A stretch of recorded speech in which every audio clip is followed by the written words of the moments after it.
Hey guys, welcome back to Lostlegendstv. I'm your host Ray, and today we'll be discussing the 1993 horror movie Leprechaun. Before rising to fame, Jennifer Aniston, before she became Rachel on the very successful show Friends, on their 10-year run, which was very successful, very good show, she starred in a horror flick with her co-star Warwick Davis. And today we're going to be jumping into the iconic franchise of Leprechaun. So let's go to the drawing board. The movie starts off and they don't shy away from throwing the villain, the Leprechaun, from the opening gate. The Leprechaun is in his man cave, counting his gold, and also speaking in rhyme. Somebody should listen to his wordplay, okay? It would be great in the future if they casted a sequel in some kind of hip-hop related sequel. I mean, with skills like that, why couldn't that happen? The opening character, which is a rip-off Gene Hackman, is a drunk. He's very greedy with money. We see him pull up in a limousine. He's obviously a dick to his wife. He discovers the Leprechaun's gold and he puts it in his dead mother's urn. Yes, that's right, his dead mother's urn. We quickly discover the Leprechaun's ability to manipulate and how he fucks with your mind and bends reality to his liking. So he tricks the wife and he escapes from this briefcase. Alright, and pushes the bitch down the stairs and he attempts to reclaim his gold. On the plus side, this man's, or Leprechaun's, voice impressions is on point. Also, he really likes tea. So he gets nailed in the basement. He gets nailed into this box by the rip-off Gene Hackman dude. And it is protected by this four-leaf clover. And before the greedy asshole can set the place on fire, he dies of karma, a heart attack. 10 years later, we discovered the star Jennifer Aniston coming down a road trip with her father to the house that the events took place 10 years ago. He purchased the property. They go and look inside it. She wants nothing to do with it. I mean, she's a really preppy Barbie doll. I mean, she lives and dies by L.A. You really think I'm afraid of a little dust and some bugs? So she wants nothing to do with it until she meets this big old hunk painter named Nathan, along with his sidekick Ozzy and Alex, which is a kid. Come on, just put the bags back, okay? I'm gonna stay. Don't just put the bags back. The Leprechaun tricks Ozzy into going into the basement, and he knocks the four-leaf clover off, which has been sitting there for 10 years, and the Leprechaun pops up, and Ozzy is portrayed as the kind of character who is a child in an adult's body. He's very gullible. He's always making up fairy tales, and nobody ever believes him about anything because he's always just making shit up. What are you? What do I look like, me lad? See that? The buckles on me shoes? Why, I'm a leprechaun. So the Leprechaun is free and he is on the hunt for his gold. Alex and Ozzy see a rainbow and they're chasing down through this vintage truck, right? They find a gold coin and then the bag of gold spawns inside this old vintage truck. They both agree to take it to the well that's beside the house to hide it so they can go in town to the pawn shop and see if it's actually legit gold or if it's fool's gold. Makes sense, right? It's a sign. So we cut back at the house. Tori getting her flirt on with this hunk named Nathan. She goes back to the truck. The Leprechaun's hiding underneath the truck, caressing her leg, being a little bit too pervy. So he really does the weird pervy caress and ended up scratches the bitch's leg, right? Of course, she's like, ow, hey, I know what a man's hands feels like when it's caressing my leg. That's nasty. Dad kind of gives that, what the fuck look. The Leprechaun imitates a cat.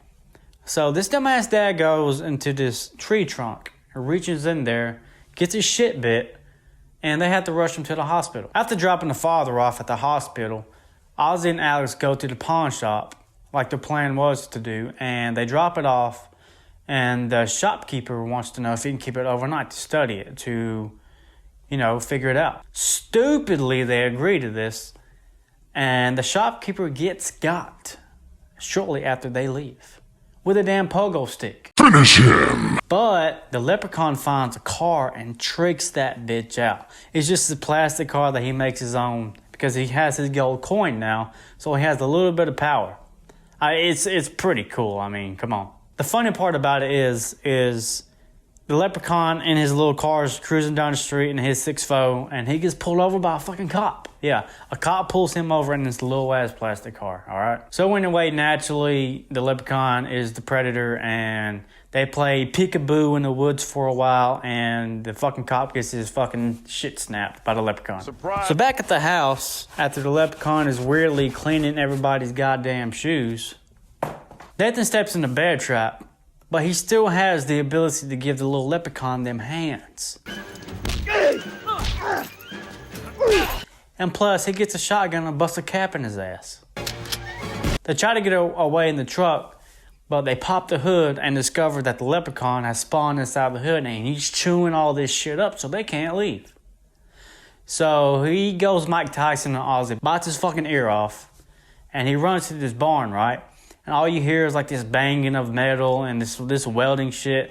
And all of, might be 8 seconds, he comes out with his fucking Mad Max car with a pitchfork on the end of it.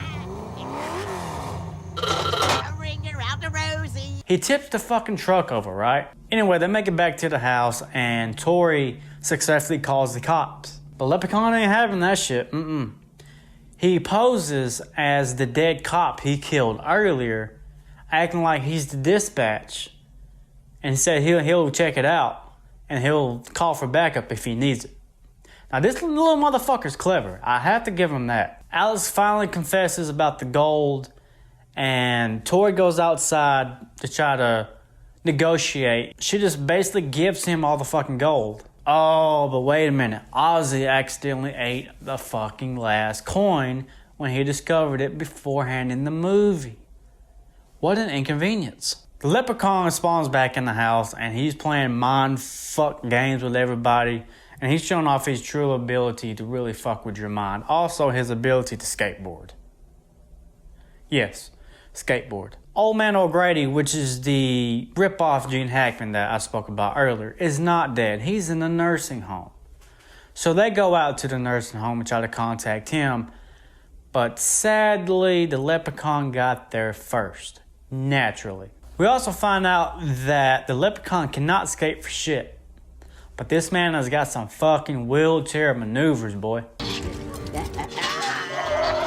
Tori gets in the elevator where we see old man Grady's body up in the ceiling, and he gives his heroic speech about how to kill the Leprechaun, and then he dies. Finally. Again. Unless he comes back. Which he don't.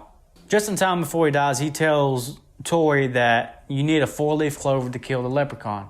So they go back to the house and try to find a 4-leaf clover. So her and Ozzy find the clover patch, and they find this 4-leaf clover.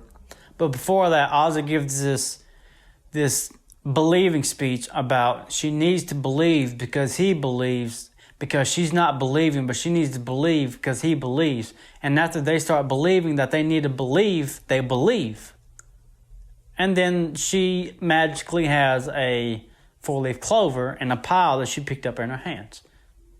How convenient. So later on in the movie, the Leprechaun confronts Ozzy about the last gold coin he needs, which is in his belly. So Leprechaun chases this motherfucker down, takes off his buckle on his shoes, and just starts slashing this motherfucker's face. I mean, viciously. Like a fucking Irish mobster. Now, little man Alex comes to his rescue. He has the 4-leaf clover. He pulls out the gum in his mouth, all right? He pulls out his slingshot. He wraps the 4-leaf clover in some gum, pulls that motherfucker back, and hits the Leprechaun square in the mouth. But right before he does that, he says, "Fuck you, Lucky Charms." So Leprechaun starts to melt, and he gets thrown into the well, and we finally have our happy ending. Roll credits. Wait. We can't roll credits yet. So this melted, deformed version of this Leprechaun comes up. "I want me gold!" one last time, and Nathan bitch slaps him back down into the well, grabs the gas, and blows the motherfucker all to pieces, alright? And then finally, we see the sun set. Everything starts to die down. 26 years later, the cops finally show up to the house. but not before we hear a Leprechaun voiceover. Which leaves a little bit of a cliffhanger for a sequel. Which I imagine if there was a sequel to this movie, it would pick up right where this one left off. Right. So now, roll credits. Okay guys, during that review I was just kind of poking fun about, little plot holes in the movie, but I haven't seen Leprechaun Returns, which is the newest one, which also does not have Warwick Davis. But I've always loved this movie. I mean, it has nostalgic value to me, and I can always watch it and have a good time with it. All the characters are likable. I mean, Warwick Davis does an awesome performance. Jennifer Aniston plays the, oh my God, I don't want to get dirty kind of girl. I mean, she does some pretty solid acting. Nathan, I love Ozzy, even Alex, even as a child actor, he does pretty good.